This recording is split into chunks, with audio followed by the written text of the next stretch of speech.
ሩትዬ ንግስቷ ልክ ልካቸውን ነገረቻቸው። ለቡዜና ለዴቭ ልክ ልካቸውን ነገረቻቸው ማለት ነው። አብርሽን ያሳገታችሁት እናንተ ናችሁ። አብርሽን እንደዚህ ያደረጋችሁት እናንተ ናችሁ።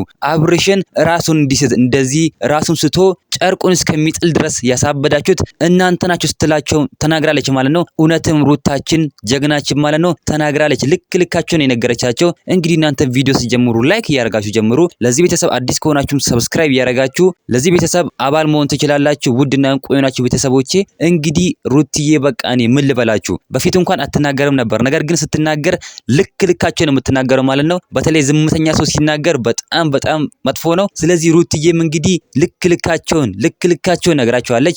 ካሁን በኋላ ከህይወታችን ውጡ፣ እናንተ ካሁን በኋላ ከህይወታችን ውስጥ ውጡ፣ እኔና አብርሽ በሰላም ልጃችን እናሳድግበት ስትልም ተናግራለች ማለት ነው። እውነት አላት። ልዑሌን ልጃቸውን በሰላም በፍቅር ማሳደግ አለባቸው። ያቺ ሄርሜላ ተብያዋም መውጣት አለባት ማለት ነው። በተለይ ደግሞ ቡዜ፣ ዳኒ፣ ዴቭ እና ሄርሜላ የሚባሉ ሰዎች እነሱ ናቸው እንደዚህ እንዲበጣበጡ እነሱ እንዲጫረሱ የሚያደርጉት። ስለዚህ ደግሞ አንድ ቀን ሀቁ ይወጣል፣ አንድ ቀን ደግሞ እውነቱ ይወጣል። በጣም ሩትዬ ትኑሩልን። የኛ ጀግና የኛ ቆራጧ ሴት።